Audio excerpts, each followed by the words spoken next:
Hello friends, welcome to Madras Masala Cafe. இன்னைக்கு நம்ம சேனல்ல பார்க்க போற ரெசிபி கடைகள்ல செய்யற காளான் மசாலா வீட்ல எப்படி ரொம்ப சுவையா செய்யறதுன்னா வாங்க வீடியோக்குள்ள போலாம். நான் இதுக்கு காளான் எதுவும் யூஸ் பண்ணல. வெறும் முட்டைகோஸ் வச்சு தான் இந்த ரெசிபி செய்ய போறோம். நான் 250 கிராம் அளவுக்கு முட்டைகோஸ் எடுத்துர்க்கேன். அத நல்லா பொடி பொடியா நறுக்கி வச்சிருக்கேன்.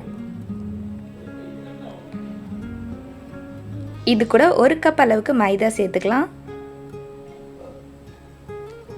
and 1/2 கப் அளவுக்கு corn flour சேர்த்துப்போம். இந்த பக்கோடாக்கு தேவையான அளவுக்கு உப்பு சேர்த்துக்கலாம்.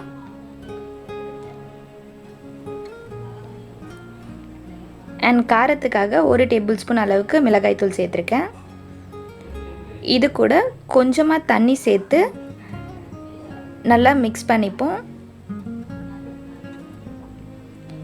இந்த மைதா இந்த முட்டைகோஸ் கூட நல்லா பைண்ட் ஆயிருக்கணும்.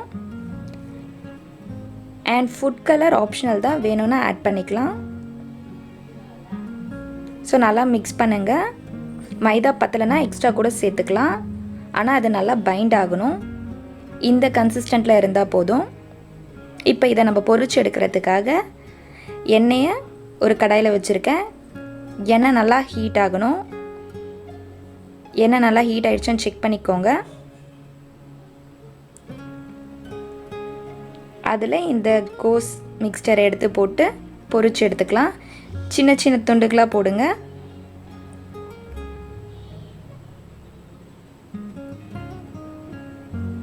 அண்ட் ஃப்ளேமை வந்து லோ ஃப்ளேமில் வச்சு பொரிச்சிடுங்க.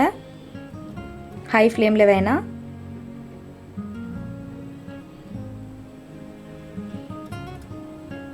ஸோ ஒரு சைடு நல்லா ஃப்ரை ஆனதுக்கப்புறம் திருப்பி விட்டுக்கலாம்.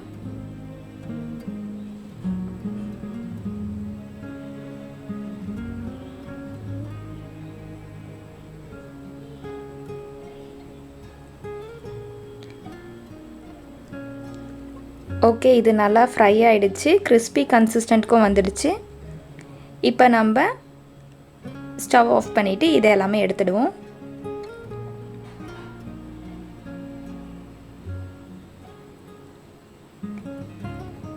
நம்ம ரொம்பவே டேஸ்டான கோஸ் பக்கோடா ரெடி ஆகிடுச்சு. இதை இப்படியே சாப்பிட்டாலும் ரொம்ப சுவையாக இருக்கும். பட் இதுக்கு நம்ம கிரேவி செஞ்சுப்போம். ஒரு கடாயில் 2 டேபிள் ஸ்பூன் எண்ணெய் ஊற்றிருக்கேன். அது எண்ணெய் காஞ்சதுக்கப்புறம் ஒரு வெங்காயத்தை பொடி பொடியாக நறுக்கி சேர்த்துக்கலாம். இது கூட ஒரு பச்சை மிளகாவையும் பொடி பொடியாக நறுக்கி சேர்த்துப்போம். இது லைட்டாக ஃப்ரை பண்ணலாம்.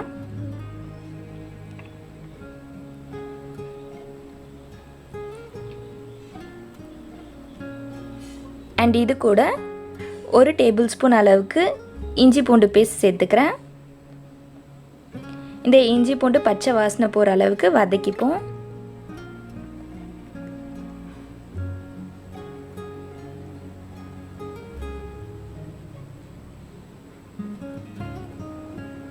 நம்ம வெங்காயம் நல்லா வதங்கிடுச்சு. இப்போ நம்ம தக்காளி சேர்த்துக்க போகிறோம். தக்காளி ஆப்ஷனல் தான். நான் ஒரு சின்ன சைஸ் தக்காளி யூஸ் பண்ணியிருக்கேன். அண்ட் தக்காளி சேர்த்து கொஞ்சம் புளிப்பு கன்சிஸ்டன்ட் வரும். காரத்துக்காக 2 டேபிள் ஸ்பூன் மிளகாய் தூள் சேர்த்துருக்கேன். 1 table spoon garam masala, 1/2 table spoon மஞ்சள் தூள் and 1 டேபிள் ஸ்பூன் தனியாத்தூள்.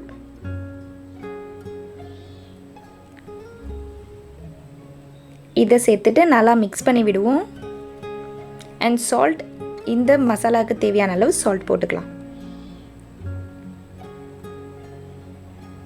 ஸோ மசாலாவோட பச்சை வாசனை போகிற அளவுக்கு வதக்கிப்போம்.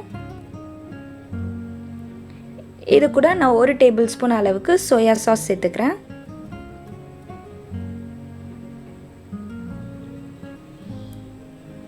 அண்ட் நம்ம மசாலா நல்லா வதங்கிடுச்சு. இப்போ 1 கப் அளவுக்கு தண்ணி சேர்த்துக்கலாம்.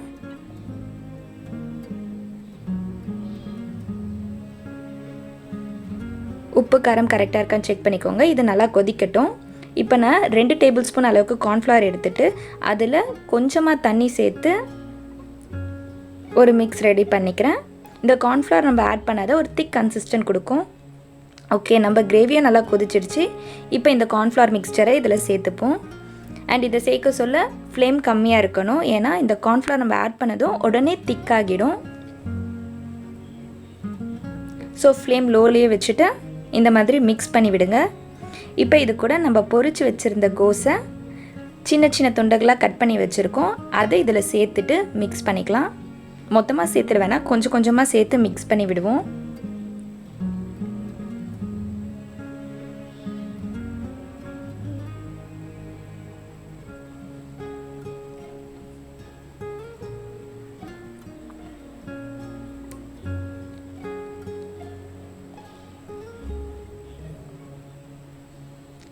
ஸோ நல்லா நம்ம மிக்ஸ் பண்ணிட்டோம். இப்போ ஸ்டவ் ஆஃப் பண்ணிவிட்டு இதுக்கு மேலே கொஞ்சம் கொத்தமல்லி இலையை தூவிக்கலாம். அவ்வளோதான், நம்ம கடைகளில் சாப்பிட்ற காளான் மசாலா வீட்லேயே ரொம்ப சுவையாக ஹெல்த்தியாக நம்ம செஞ்சாச்சு.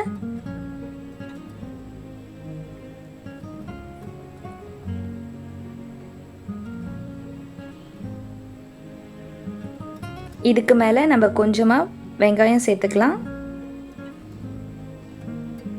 அண்ட் கொத்தமல்லி இலைகள் கொஞ்சம் தூவி விட்டுப்போம். அப்புறம் பொரிச்ச கார்ன் கொஞ்சம் சேர்த்துக்கலாம்.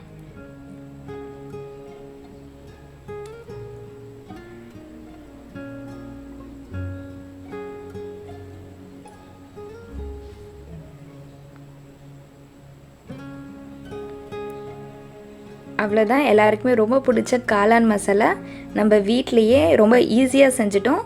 இது ரொம்ப நல்லா டேஸ்ட்டாகவும் இருக்கும். ஸோ மறக்காமல் ட்ரை பண்ணி பாருங்கள். தேங்க்யூ ஸோ மச் ஃபார் வாட்சிங். அண்ட் நம்ம சேனலை மறக்காமல் சப்ஸ்கிரைப் பண்ணிவிடுங்க. பாய்.